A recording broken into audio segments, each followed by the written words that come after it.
Eh, ba't may blinker to? Sige-sigaan to sa daan ah.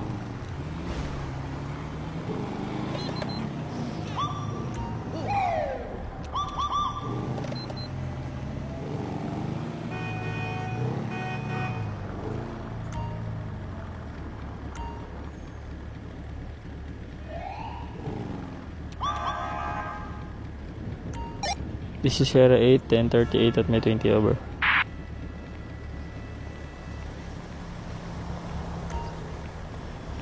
Sir, magandang araw. Highway Patrol Group. Alam mo ba sir na bawal magkabit ng blinker ang pribadong sasakyan? Nasa batas sir na tanging government agencies, ambulansya at bumbero lang ang allowed na magkabit ng ganyan.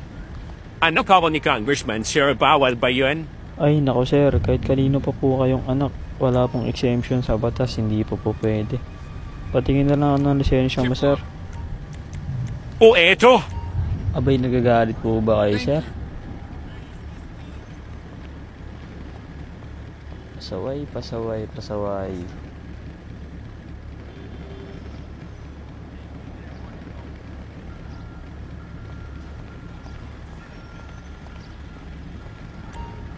So ayun sir, i-issuean kita ng violation ticket. Abay, bakit naman?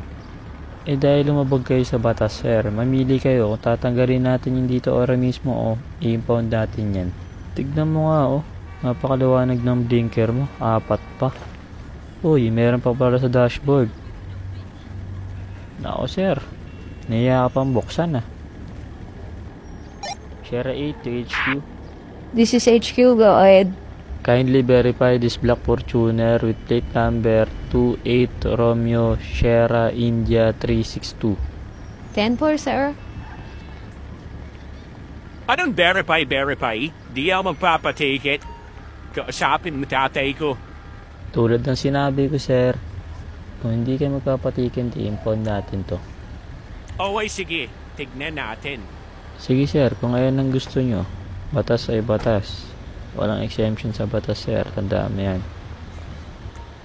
Dami mo say, officer.